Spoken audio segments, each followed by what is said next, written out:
Allons-y. Écoutez. Verset 10. 2 verset 10 s'il vous plaît. Car nous sommes son ouvrage. Écoutez. La Bible dit que nous sommes son ouvrage. Ayant été créés en Jésus-Christ pour de bonnes œuvres. Amen, amen. Est-ce que tu peux répéter? Tu as été créé pour quoi? De bonnes œuvres. Ayant été créé pour de bonnes œuvres. Alléluia. Que Dieu a préparé d'avance afin que nous les pratiquions. Disons Amen. Amen. Frères et sœurs, Dieu dans le nouveau monde, il va créer des gens qui ne vont plus vouloir, qui ne vont plus vivre dans le péché. Mais un mode de vie, ça sera seulement faire le bien. Voilà devenir chrétien. Devenir chrétien, c'est pas porter de grosses robes. Devenir chrétien, c'est pas parler en langue beaucoup. Alléluia. Devenir chrétien, c'est pas venir servir à l'église. Mais c'est faire ce qui est bien. Amen, amen. Est-ce que quelqu'un comprend ça? Tu deviens quelqu'un qui fait du bien. Maintenant, Dieu te pose la question. Si Dieu a fait de toi quelqu'un qui est devenu, quelqu'un qui est censé être bien, et maintenant qui vit dans le mal, il devient quoi? Un ouvrier inutile. C'est comme quelqu'un, tu le payes pour faire un travail. Et puis il ne fait pas le travail, et puis à la fin il veut que tu lui donnes l'argent. Mon ami, tu as vu ça où? Voilà pourquoi plusieurs vont faire quoi? Voilà en enfer. Parce qu'ils n'ont pas fait le travail pour lequel Dieu les a enrôlés.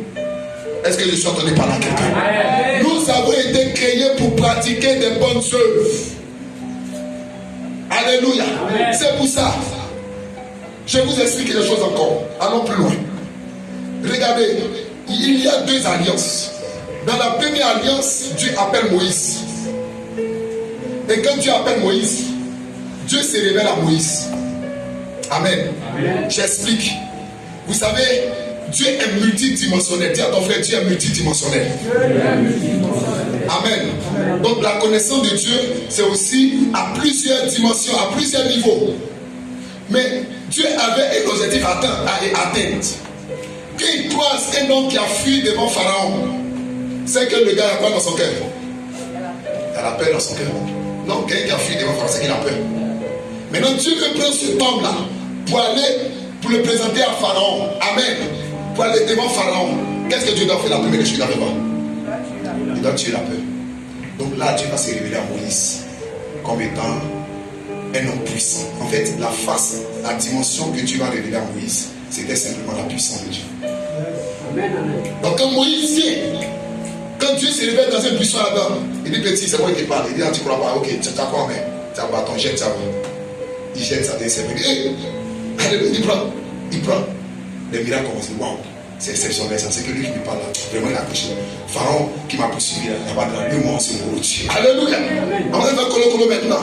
Moïse est rassuré. Donc Dieu se révèle. La connaissance que Dieu va donner à Moïse, c'est la connaissance de sa puissance. C'est comme de voir que dans tout, partout en Égypte, Moïse n'a fait que manifester la puissance de Dieu. Regardez-nous les diplômes. Il va transformer l'eau en sang. Alléluia. Il va frapper la poussière. Tout va venir. Bien-aimé, la mort des premiers-nés. Tellement de miracles sous l'effet de la puissance de Dieu jusqu'à ce qu'il ouvre la mer rouge. Tout était quoi? Puissance de Dieu. Mais Moïse avait compris dans le désert que c'est vrai, je connaissais la puissance de Dieu, mais je ne connaissais pas une autre partie. J'avais besoin de connaître ses voies. La sagesse de Dieu. Alléluia. C'est-à-dire le Dieu, il fonctionne comment? Alléluia. Vous voyez, et c'est comme ça, c'est un chrétien. Tu ne vois Dieu l'étude de la guérison. Qui te prend comme ça? Délivrance à gauche, guérison. Lui, il pense qu'il connaît déjà. Non, tu es Moïse. Tu as vu la puissance. Mais est-ce que tu as connu la sagesse? C'est quand Moïse a vu ses limites, il dit non. Parce qu'il voyait qu'il faisait beaucoup d'erreurs. Il dit non, Seigneur. Alléluia. Amen. Il dit Seigneur, fais-moi connaître tes voies. Parce que là, je ne maîtrise pas. Alléluia. Fais-moi connaître ta voix et je te connaîtrai encore. Et c'est là que Dieu va révéler ses voix à Moïse. Et le psaume 107 a dit, 103 verset 7 a dit, il a révélé ses voix à Moïse. Alléluia. Et il a donné ses œuvres aux enfants d'Israël. Amen, amen, amen. Est-ce que vous comprenez? Mais ce Moïse qui vient, après avoir reçu cette connaissance, avec quelle connaissance Dieu vient et Moïse vient? Moïse vient avec une connaissance qu'on appelle la loi. Dis avec moi la loi. Dans Exode chapitre 15, voici la vérité sur la loi. C'est que la loi a été conçue parce que le peuple a péché. C'est-à-dire, Dieu sauve un peuple.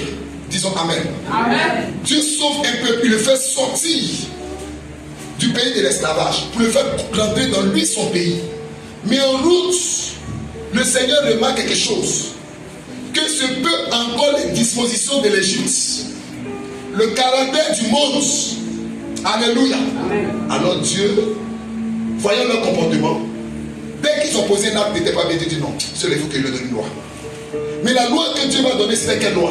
Une loi qui était renfermée autour du péché. Lisez Exode 20, les 10 commandements, vous allez voir. Tout est péché.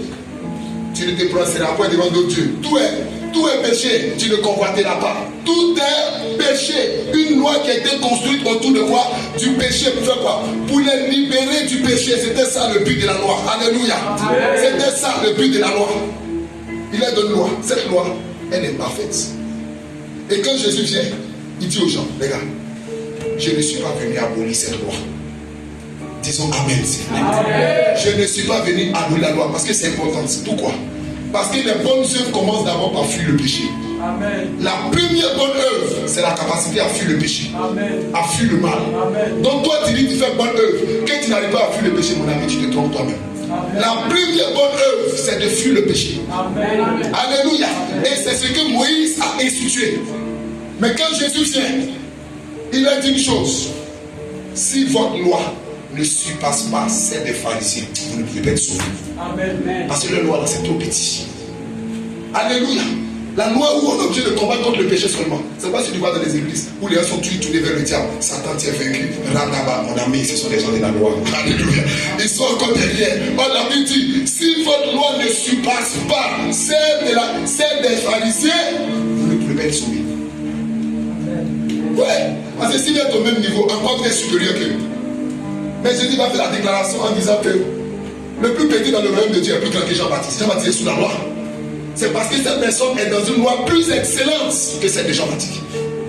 Que celle de Jean-Baptiste. Est-ce que vous avez compris quelque chose? Amen. Alléluia. Donc il faut une loi qui est encore plus supérieure. Et quand Jésus vient dans Matthieu chapitre 5, il dit, il vous a été dit. Amen, amen. Amen. Je prends un seul parmi. Il vous a été dit œil pour œil, dent pour dent. Ça c'est la loi. Amen, amen. C'est-à-dire, c'est ce qui est à taper que tu veux rentrer. Et on dit ça, il ne faut pas rentrer dans ça. C'était le juste milieu. Et Jésus lui a dit non, c'est pas comme ça. Il faut une loi plus excellente. Si désormais qui est à taper, amen, c'est pas la peine même de rentrer. Il faut lui présenter l'autre chose. Si quelqu'un exige de toi quelque chose, amen, qui veut prendre de force, donne-lui même l'autre chose. Amen, amen. Amen. Alléluia. Amen. Là, on rentre maintenant dans une loi. Les bonnes œuvres. Il faut qu'on rentre maintenant dans les bonnes œuvres. Tu ne vas pas donner amen très fort. Alléluia. Tu ne vas pas donner amen très fort. La loi que Jésus va donner, c'est cette loi-là qu'il a appelée le chemin, toi. Amen. Un chemin, ça là, c'est petit. Tout le monde va rentrer là. C'est triste. Quelqu'un vient prendre ta voiture, il va pouvoir deuxième voiture. Non, il ne faut pas comprendre les choses littéralement. Alléluia. Il ne faut pas comprendre les choses littéralement. Quel est l'esprit de mentalité? C'est-à-dire, il ne demande même pas même la vengeance. Yes. Amen. Ce qui veut que Dieu donne la folie. Et Joseph là, ils ont pris son habit, Dieu l'a rhabillé. Amen. Est-ce que tu comprends? Amen. Ce qu'il vient de prendre, Dieu va te redonner ça. Amen. C'est pas la peine de lutter avec lui. Amen. S'il veut le prendre, Amen. Dieu peut te donner quelque chose de plus meilleur. Amen. Alléluia. Amen. Et quand Jésus vient, il va donner une loi qui est encore plus excellente. Amen. Amen. Et cette loi-là, on appelle la loi parfaite. Pourquoi?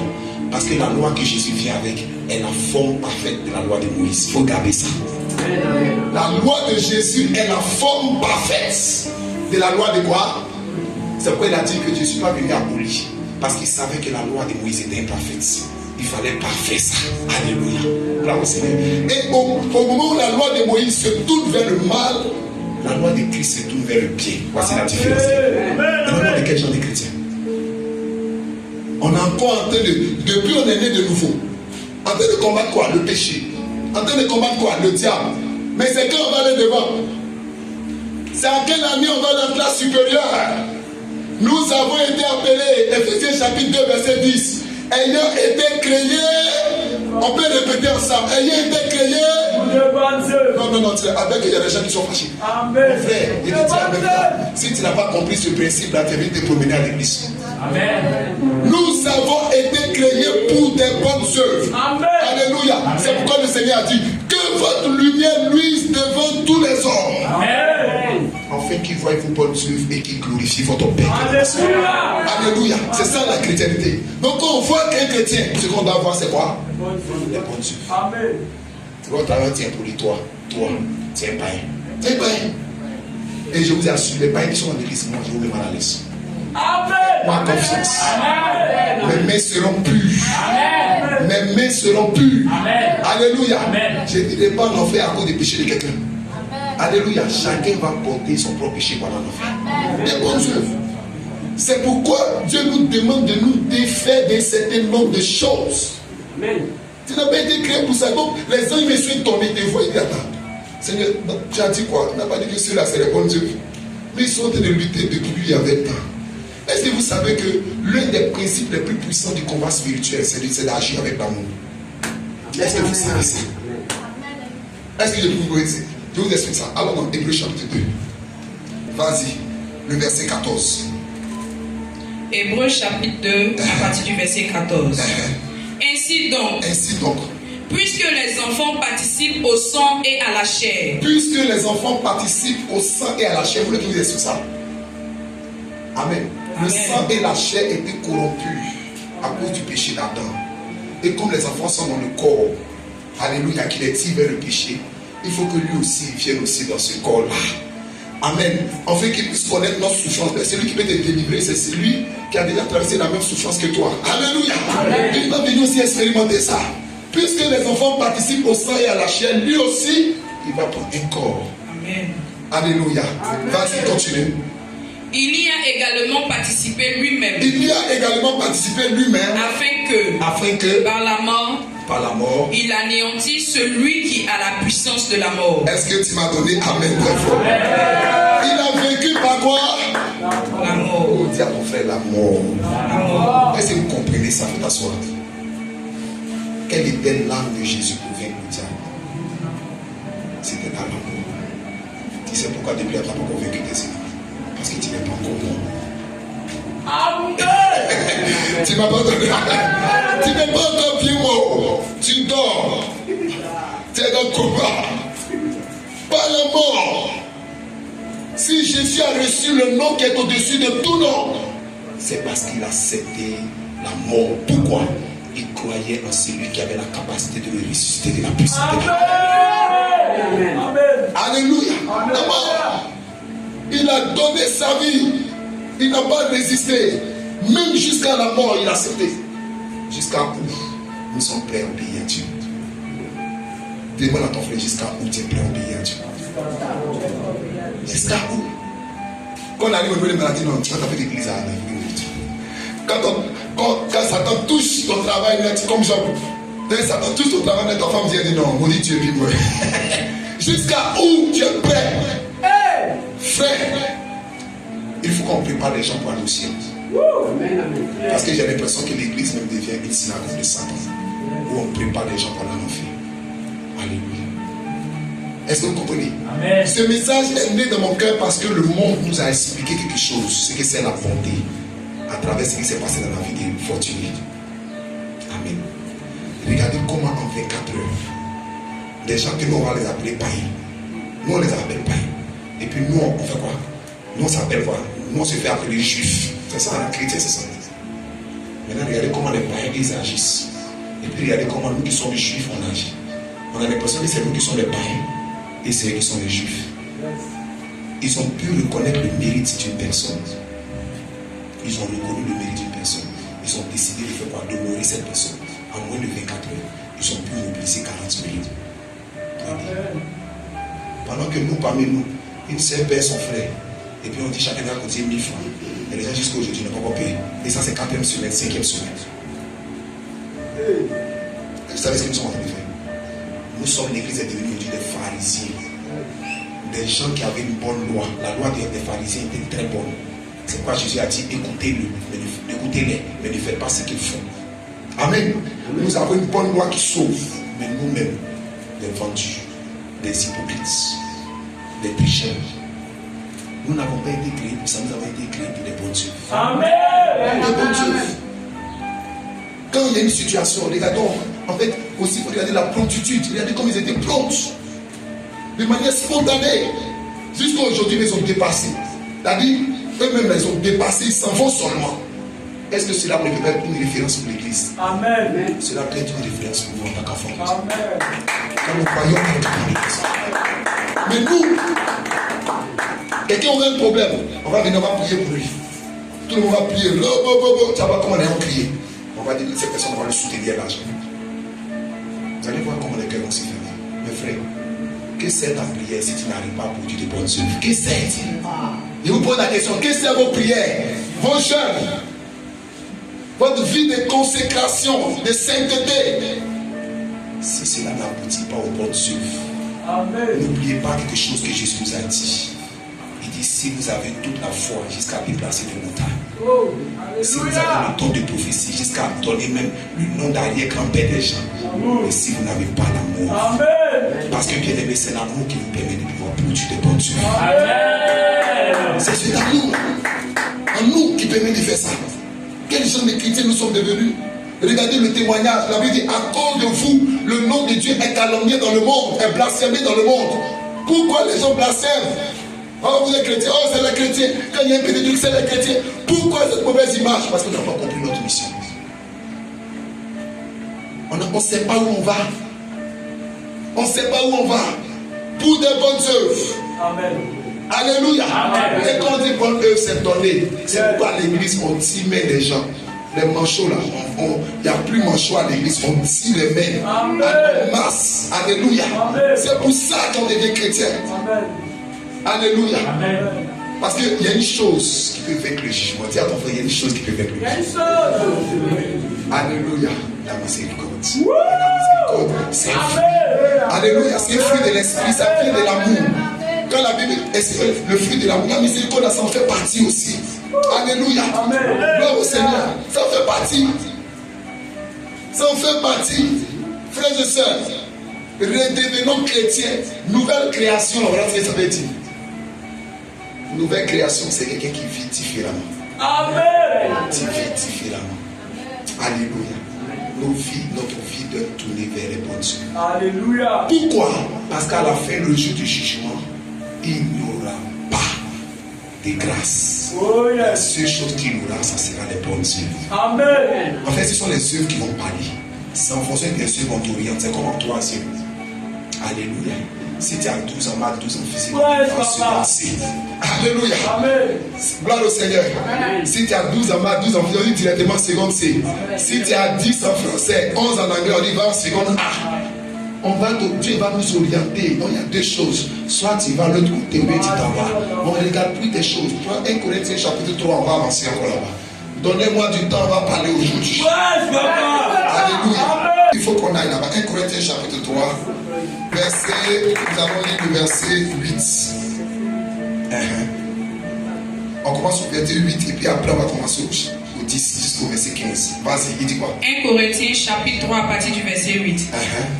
Celui qui plante Celui qui plante. et celui qui arrose sont égaux. Il dit quoi? Celui qui plante et celui qui arrose sont égaux. Maintenant vas-y. Et chacun recevra sa propre récompense selon son propre travail. Amen. En fait, tu parles, c'est pour moi, tu as recevoir. Non. Hey, toi, tu es appelé à soulever chaise. Moi, je suis appelé à prêcher. Dieu va nous évaluer en fonction de notre travail. Si toi, tu es soulevé des chaises et tu as bien fait ton travail, c'est en fonction des sentiments. Amen.